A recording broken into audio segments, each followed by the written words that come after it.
नमस्ते दोस्तों। यार सच बताना, जीईई और नीट की तैयारी में मैकेनिक्स के प्रॉब्लम्स देखकर दिमाग ब्लैंक हो जाता है ना। वो कॉम्प्लेक्स डायग्राम्स, पुलीज, फ्रिक्शन, लगता है कि ये सवाल सॉल्व होगा भी या नहीं। बट फिकर नॉट, आज हम इस डर का परमानेंट इलाज करने वाले हैं। ओके, चलो शुरू करते हैं। जरा इस सवाल पे नजर डालो। देखने में ही खतरनाक लग रहा है, right? Curved plane, friction, maximum height, सब कुछ एक साथ डाल दिया है। ये एक टिपिकल सवाल है जो स्टूडेंट्स का कॉन्फिडेंस हिला देता है।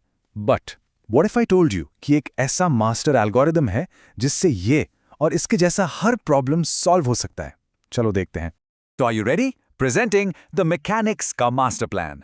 ये कोई ट्रिक नहीं है, ये कोटा के टॉप एजुकेटर्स का सीक्रेट वेपन है। ये एक सिस्टमैटिक अप्रोच है जो सबसे मुश्किल प्रॉब्लम्स को भी ऑलमोस्ट इजी बना देती है।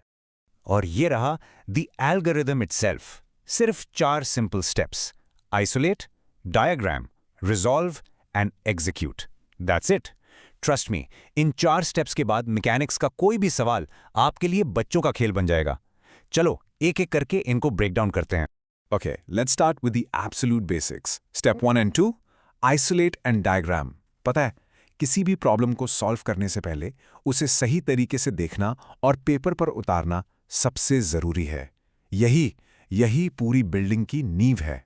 So step 1, isolate. इसका सिंपल सा मतलब है कि पूरे झंझट को एक साथ मत देखो।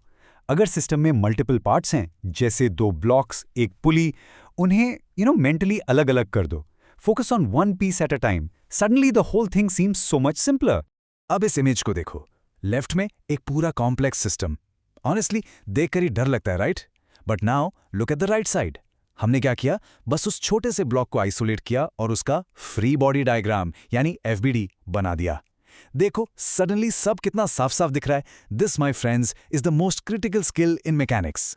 तो ये एफबीडी है क्या चीज? Well, it's nothing but a super simplified drawing. इसमें हम बस एक बॉडी को लेते हैं और उस पर लगने वाली सारी फोर्सेस को दिखाते हैं। Remember the forces acting on it, जैसे उसका वेट नीचे, नॉर्मल फोर्स ऊपर, tension, friction, you get the idea. और सच कहूं, अगर आपका एफबीबी 100% करेक्ट है तो आधा प्रॉब्लम तो वहीं सॉल्व हो गया, आधी जंग आपने जीत ली। ओके, सो एफबीडी बन गया, सारी फोर्सेस पेपर पर आ चुकी हैं। Now what? अब आता है हमारा स्टेप 3, रिजॉल्व फोर्सेस। मतलब इन सारी फोर्सेस को जो अजीब अजीब एंगल्स पर हैं, उनको अपने कन्वीनियंट एक्स और वाई एक्सिस के अलोंग कंपोनेंट्स में तोड़ना। Let's see how. And here's a pro tip that makes this crystal clear. देखो, पुल वाले केस में फोर्स का एक कंपोनेंट ऊपर की तरफ है। इससे क्या होता है? ये नॉर्मल फोर्स को थोड़ा कम कर देता है, और नॉर्मल फोर्स कम हुई तो फ्रिक्शन भी कम हो जाता है। सिंपल। बट पुश वाले केस में ठीक उल्टा होता है। फोर्स का एक कंपोनेंट नीचे जाता है जो नॉर्मल फोर्स और फ्रिक्शन दोनों को बढ़ा देता है। So what's the lesson? Pulling is almost always more efficient. It's the smarter way. Alright, we've isolated, we've drawn the diagram, we've resolved the forces. Ab time hai grand finale ka. The final step, step 4, execute and solve. यहाँ सारी physics अब simple math में बदल जाएगी। और इस step में हम क्या करते हैं? बस एक ही चीज, न्यूटन का सबसे famous second law, net force equals मास टाइम्स एक्सेलरेशन। हमने जो एक्स और वाई एक्सिस बनाई थी ना, बस उनके अलोंग सारी फोर्सेस को ऐड करो, F इक्वल्स ma लगाओ और इक्वेशन सॉल्व कर दो। दैट्स इट, आंसर आपके सामने होगा। ओके, काफी थ्योरी हो गई, अब असली मजा आएगा। Let's put this master algorithm to the test. Time to solve some real problems the Kota way. याद है ये सवाल? शुरू में इसको देखकर डर लग रहा था ना? अब हमारे पास इससे टक्कर लेने का मास्टर प्लान है। चलो इसको फोड़ते हैं स्टेप बाय स्टेप। ओके, सबसे पहले इस सवाल में एक कीवर्ड है मैक्सिमम हाइट। इसका क्या मतलब है? इसका मतलब है कि ब्लॉक बस फिसलने ही वाला है, इट्स ऑन द एज। और इस स्पेसिफिक मोमेंट पर नीचे खींचने वाली फोर्स यानी mg sin थीटा ऊपर रोकने वाली मैक्सिमम स्टैटिक फ्रिक्शन यानी μn के एकदम बराबर हो जाती है। और जब आप इसको सॉल्व करते हो तो एक ब्यूटीफुल रिजल्ट निकल कर आता है, tan theta is equal to mu. This right here is the key to cracking this problem. तो चलो अब मैच करते हैं। हमारी गोल्डन कंडीशन क्या थी? tan theta equals mu. Question में म्यू है 0.5, सो tan थीटा इक्वल 0.5। सिंपल। अब थोड़ा सा कैलकुलस। याद है, किसी भी कर्व का स्लोप यानी tan थीटा उसके डेरिवेटिव यानी dy/dx के बराबर होता है। कर्व की इक्वेशन है y इक्वल्स x²/4। इसका डेरिवेटिव निकालो, सिंपल है x/2। अब बस दोनों को बराबर रख दो। x by 2 equals 0.5. इससे क्या मिला? x equals 1. Are we done? Almost. हमसे हाइट यानी y पूछा है, सो x की वैल्यू को वापस इक्वेशन में डाल दो. y equals 1 squared by 4 which is 0.25 meters. Centimeters में कन्वर्ट करो and we get 25 centimeters. Boom, done. देखा वो डरावना सवाल कितना इजी था. एक से दिल नहीं भरता, राइट?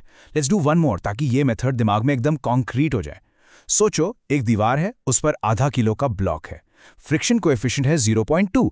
तुम उसे कितनी जोर से हॉरिजॉन्टली पुश करोगे ताकि वो नीचे ना गिरे? चलो, master algorithm activate. Step 1, isolate the block. Done. Step 2, free body. तुमने फोर्स F लगाई, दीवार ने नॉर्मल रिएक्शन N लगाया, नीचे इसका वेट mg और उसको रोकने के लिए ऊपर static friction Fs. Perfect. Step 3, resolve. यहां तो पहले से ही सब हॉरिजॉन्टल वर्टिकल है, so easy. Step 4, execute. Block को रोकना है मतलब इक्विलिब्रियम, मतलब net force in every direction is 0. अब कैलकुलेशन पे आते हैं. It's super simple. हॉरिजॉन्टल में देखो, तुम्हारी फोर्स F को दीवार का नॉर्मल N बैलेंस कर रहा है, सो N बराबर F. इजी. वर्टिकल में देखो, ब्लॉक के वेट mg को ऊपर की तरफ स्टैटिक फ्रिक्शन Fs बैलेंस कर रहा है, सो Fs बराबर mg. और हमें जस्ट रोकने वाली फोर्स चाहिए, तो फ्रिक्शन अपनी मैक्सिमम वैल्यू पर होगा, राइट, विच इज μn. अब बस इन सबको कनेक्ट कर दो. mg equals μf. बस अब F निकाल लो. F equals mg divided by mu. Values डालो. 0.5 into 10 divided by 0.2 and we get 25 newtons. Is that simple? The algorithm just works every single time. और दोस्तों, यही तो है कोटा टीचिंग स्टाइल का पूरा essence. The goal is not to memorise solutions. सवाल तो लाखों हैं, कितने रटोगे? The goal is to master the method. तो अगर आज के सेशन से आपको सिर्फ एक चीज घर लेके जानी है, तो वो ये है, मेथड सीखो, फॉर्मूलाज नहीं. इस मास्टर एल्गोरिथम को अपने दिमाग में फिट कर लो एंड ट्रस्ट मी, मैकेनिक्स में आपको कोई नहीं रोक पाएगा. तो अब मेरा आपसे एक सवाल है. इस मास्टर एल्गोरिथम को समझने के बाद अंदर से वो कॉन्फिडेंस आ रहा है? लग रहा है कि अब कोई भी मैकेनिक्स का प्रॉब्लम आएगा तो सॉल्व कर लोगे? Let me know in the comments. Keep practicing and you will be unstoppable.